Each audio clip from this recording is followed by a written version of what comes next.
Bismillahirrahmanirrahim. Students of class 9th, today we are reading the most important lesson of class 9th English. It is unit number 5, which is actually a poem, Daffodils, written by William Wordsworth. It is first summary. ये आपकी पहली summary है और इसको आपने इन 2 ही summaries हैं class 9th की book में, 2 समरीज़ ही हैं और आपने इनको लाजमी तरीन याद करना है, क्योंकि बोर्ड के रावलपिंडी बोर्ड के पेपर में 5 मार्क्स की एक समरी ज़रूर आती है। लिहाजा आपको दोनों समरीज़ मस्ट याद करनी है और अच्छी तरह कॉन्सेप्ट समझ लेना है। ये समरी इस वक्त मैंने बहुत कॉम्प्लिकेटेड लैंग्वेज में नहीं इंट्रोड्यूस कराई, ताकि एक कॉमन मैन जो है वो इसको इजीली याद कर सके और इसका कॉन्सेप्ट समझ सके। उसके बाद जब वो इसे समझ ले तो बेशक इसमें कुछ हाई फाई वर्डिंग डाल सकता है। Let's start students. बिस्मिल्लाहिर्रहमानिर्रहीम। डैफोडिल्स। डैफोडिल्स के स्पेलिंग्स को देखिए। DAF daf, FOFO, DIL dil. Last में आपने S ऐड कर दिया उसको प्लूरल बनाने के लिए। Daffodils, these are the name of flowers. नरगिस के फूल, नरगिस के आबी फूल। इसमें हमारा फर्स्ट स्टेप होता है जब हम समरी राइट डाउन करते हैं। नंबर 1 इंट्रोडक्शन, उसमें हम शायर और पोएम के बारे में कुछ बताते हैं। नंबर 2 थीम, मरकज़ी ख्याल कि वही शायर बेसिकली कहना क्या चाह रहा है। उसके बाद हमारा होता है समरी, ठीक है। फर्स्ट पॉइंट क्या है, इंट्रोडक्शन। दूसरा क्या है, थीम। थर्ड वन क्या है, summary. Now introduction. INTRO tro, DUC duc, TI ti, ON on. Introduction, introduction. Introduction तारुफ पोएम का और शायर का जिसने ये नज़म लिखी है। This poem was written by William Wordsworth. तो इसमें 3 W's हैं। अब आप देखिए कि विलियम का W आपने कैपिटल डालना है, वर्ड्स का भी कैपिटल डालना है, वर्थ का आपने स्मॉल डालना। ये इधर थोड़ा क्लियर नहीं हो रहा। विलियम वर्ड्सवर्थ, बुक में आप PTP की देखिएगा। He was born on 1770। वो जो हैं शायर जो हैं विलियम वर्ड्सवर्थ, वो 1770 में पैदा हुए। एट कॉकरमाउथ इन कम्बरलैंड। कॉकरमाउथ एक जगह का नाम है, it is name of place, noun है एक जगह का नाम। इन कम्बरलैंड, कम्बरलैंड भी एक बड़ी सिटी का नाम है जिसके अंदर कॉकरमाउथ गांव या विलेज पाया जाता है। जैसे पंजाब के अंदर रावलपिंडी उसका एक बड़ा ज़िला है और रावलपिंडी के अंदर टेक्सला उसकी एक छोटी सी तहसील है। इसी तरह कम्बरलैंड एक बड़ी जो है वो है सिटी और कॉकरमाउथ उसका कोई छोटा पार्ट है, ठीक है। दोबारा कंटिन्यू करते हैं। He was born on 7 April 1770 at Cockermouth. Cockermouth के ज़रा स्पेलिंग देखिए, आपको हंसी आएगी। COC के कॉक, जो मुर्गा नहीं होता उसके स्पेलिंग है COC के कॉक। फ़िलहाल मैंने ER को स्किप किया है जोक करने के लिए। MOUTH माउथ, माउथ मुँह को कहते हैं। तो मुर्गे की भी बात हो रही है और मुँह की भी बात हो रही है, कहीं स्टूडेंट्स के मुँह में पानी तो नहीं आ गया। कॉकर माउथ, COC के cock, ERR, MOUTH mouth, Cockermouth. Cumberland के स्पेलिंग देखिए। CUM cum, BER ber, LAND land, Cumberland. शायर विलियम वर्ड्सवर्थ 7 अप्रैल 1770 को कम्बरलैंड में कॉकरमाउथ में पैदा हुए। He is called the poet of nature। वो शायर फितरत कहलाता है, यानी कि वो कुदरत के ऊपर शायरी करते हैं। कुदरत के नेचुरल फेनोमेना जो होते हैं, फूल पौधे पहाड़, नेचर की चीज़ें, आसमान, नदियाँ, समंदर, इस तरह की चीज़ों के बारे में शायर विलियम वर्ड्सवर्थ लिखते हैं। ही is very famous poet. Famous के स्पेलिंग देखिए, FAMO फैमो, FAMO फैमो, US अस, फेमोअस यानी कि फेमस, फेमस मशहूर। क्लास एक्चुअली जब मैं ये स्पेलिंग्स आपको याद करवा रही होती हूँ, maybe some people will be thinking it awkward, but actually when I was doing my graduation from FG Postgraduate College Vacant, then one day I have found a book in library of FG College. I forgot the name of the American writer of that book, but I read the lesson that was written how we can learn the spellings by breaking them into syllables, कि हम किस तरह से एक लफ्ज़ को छोटे छोटे तोड़ जोड़ में तोड़ कर सिलेबल्स, सिलेबस नहीं है, सिलेबल्स, हिज्जों में हरूफ को तोड़ जोड़ कर किस तरह से हम उसको आवाज़ के हिसाब से, फोनेटिक्स आवाज़ के हिसाब से तोड़ जोड़ कर स्पेलिंग याद कर सकते हैं। फिर मेरे दिल में रोशनी आई, अल्लाह अलमाइटी एनलाइटेड माई हार्ट, अल्लाह ने मेरे दिल को रोशनी से मुनव्वर किया कि कुरान मजीद, फुरकान हमीद जब हम बचपन में पढ़ते थे कच्चा कायदा, तो हरफ तोड़ जोड़ से ही पढ़ते थे, कारी साहब हमें याद करवाते थे। अगर कुरान करीम जैसी अजीम किताब को तोड़ जोड़ से याद किया जा सकता है, तो इंग्लिश के स्पेलिंग्स को भी थोड़े थोड़े सिलेबल्स में तोड़कर उनकी आवाज़ में याद करके इजीली याद किया जा सकता है। He is very famous poet, वो बहुत मशहूर शायर हैं। अब second part of our summary daffodil is theme, मरकजी ख्याल। The theme of this poem is, ये आपने राइट करना है, the theme of this poem is beauty, खूबसूरती, दिलकशी, and its impact on human beings, और इसके असरात इंसानों पर। दोबारा चेक करते हैं कि the theme of this poem is, यहाँ क्लास आपने पोएम लिखना है।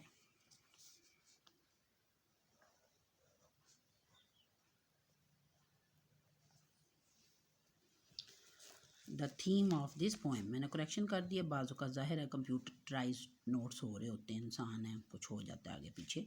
The theme of this poem is, summary का नहीं, इस नज़म का मरकजी ख्याल ये है। द थीम मरकजी ख्याल ऑफ दिस पोएम, इस नज़म का, इज़ है ब्यूटी, खूबसूरती, दिलकशी, एंड इट्स, और इसके, इम्पैक्ट ऑन ह्यूमन बींग्स, और इंसानों पर इसके असरात।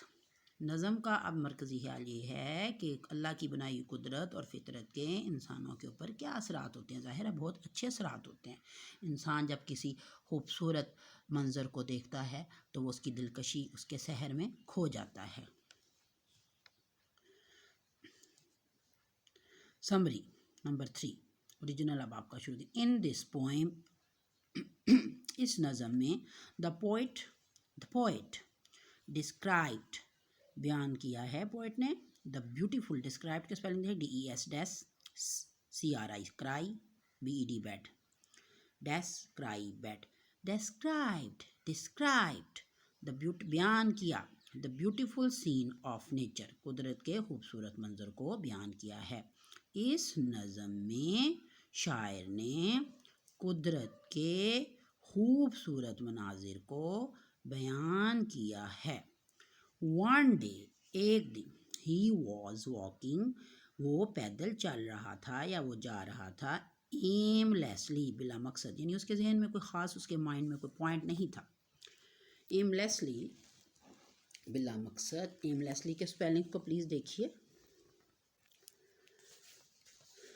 AIM, एम, वैसे तो एम मकसद को कहते हैं, LESS ली, एमलेसली, बिला मकसद। In the country side, class country आजकल हम मुल्क को कहते हैं तो लगेगा मुल्क के एक तरफ, एक्चुअली कंट्री साइड गाँव को कहते हैं, ठीक है। तो गाँव भी किसी मुल्क की एक साइड ही होती है।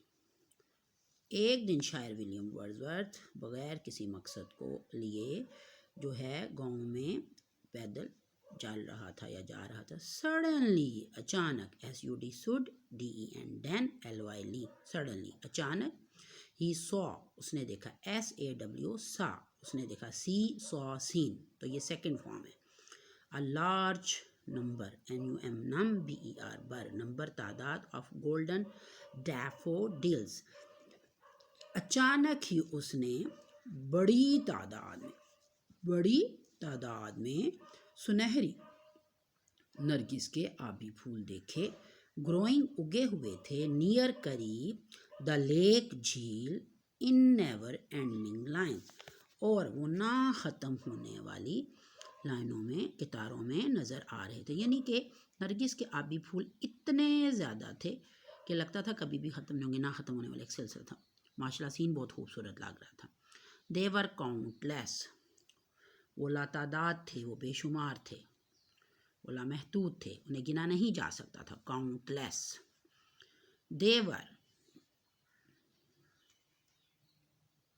देवर डांसिंग, वो झूम रहे थे, वो रक्स कर रहे थे। Near the flowers of daffodils, daffodil के नरगिसी फूलों के पास। इन दी लेक, झील में। The waves were also dancing, लहरें भी रक्स कर रही थीं। नरगिस के आबी फूलों के पास झील की लहरें भी रक्सां थीं।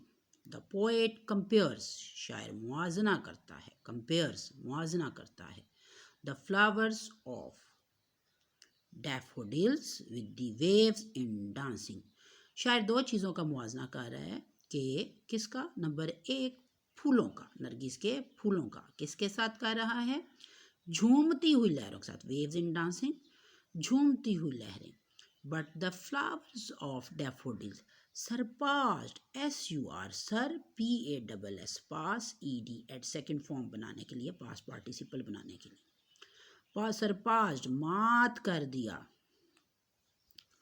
He looked the charming scene, but the flowers of daffodils surpassed the waves in dancing. लेकिन नरगिस के आबी फूलों ने रक्सा करती हुई लहरों को मात कर दिया, यानी नरगिस के आबी फूल ज़्यादा खूबसूरत लग रहे थे। ही लुक्ड, उसने देखा, second form. The charming scene, charming दिलकश, मशहूर कर देने वाला, बंदा खो जाए उसके हुस्न में। सीन मंजर, नज़ारा। फॉर अ लॉन्ग टाइम, लंबी देर तक, लंबे अरसे तक, ज़्यादा देर तक वो जो है नरगिस के आबी फूलों का नज़ारा देखता रहा।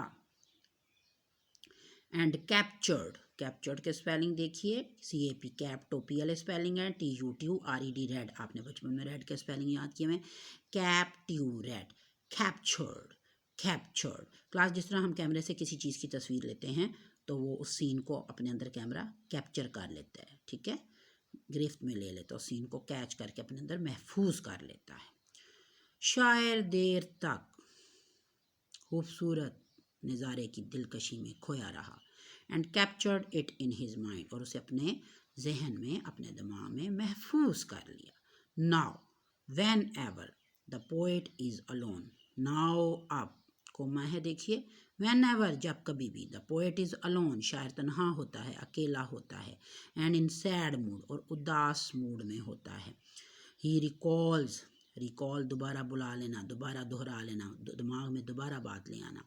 ही रिकॉल्स द सीन, वो उस मंज़र को, नरगिस के मंज़र को। ही रिकॉल्स डैट सीन, दोबारा याद करता है, वो उस, डैट उस।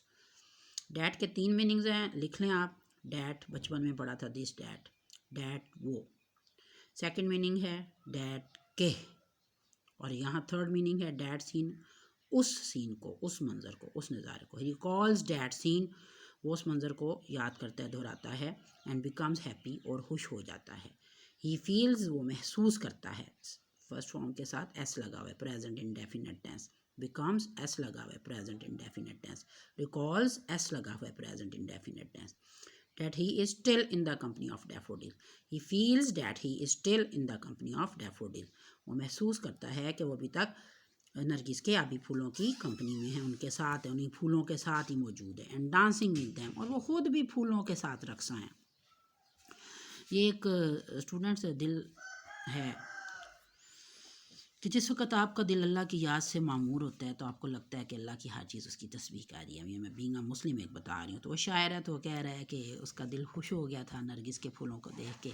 तो नरगिस के फूल भी रक्सा थे, झील की लहरें भी रक्सा थीं। तो इन दो रक्सा मनाजिर को देख कर शायर का दिल भी जो है वो रक्सा हो गया, यानी कि नाचने लग गया, यानी कि झूमने लग गया। जैसे एक मुसलमान अच्छे मंजर और नज़ारे को देखकर सुबहान अल्लाह कहता है, तो उसका दिल भी अल्लाह की याद में झूमने लग जाता है। सुबहान अल्लाह। This scene has become a wealth for his loneliness. This, ये सीन मंजर, हैज़ चुका, हैज़ के साथ थर्ड फॉर्म लगती है प्रेजेंट परफेक्ट टेंस में। हैज़ बिकम अ वेल्थ, दौलत बन चुका, फॉर हिज लोनलीनेस, उसकी तन्हाई का। ये मंजर उसकी तन्हाई के लिए एक दौलत बन चुकी है। Class, so this is your summary number 1 unit 5 daffodils। अब मैं आपको एक जनरल रीडिंग आपको करके बताती हूँ, क्योंकि मीनिंग्स वगैरह बताने में थोड़ा आपको रीडिंग भी करनी आ जाए, ठीक है। Daffodils. Number 1. Introduction. This poem was written by William Wordsworth. He was born on 7 April 1770 at Cockermouth in Cumberland. He is called the poet of nature. He is very famous poet. Theme. The theme of this poem is beauty and its impacts on human beings. Class, human की original pronunciation है human, उसमें h silent होता है, human beings. Summary. In this poem, the poet described the beautiful scene of nature. One day, he was walking aimlessly in the countryside. Suddenly, he saw a large number of golden daffodils growing near the lake in never-ending lines. They were countless. They were moving in the fresh morning air and looked as they were dancing near the flowers of daffodils in the lake. The waves were also dancing. The poet compares the flowers of daffodils with the waves in dancing, but the flowers of daffodils surpassed the waves in dancing. He looked the charming scene for a long time and captured it in his mind. Now, whenever the poet is alone and in a sad mood, he recalls that scene and becomes happy. He feels that he is still in the company of daffodils and dancing with them. This scene has become a wealth for his loneliness. Thank you, students. It is your summary of daffodil. I think you have enjoyed it. Thank you.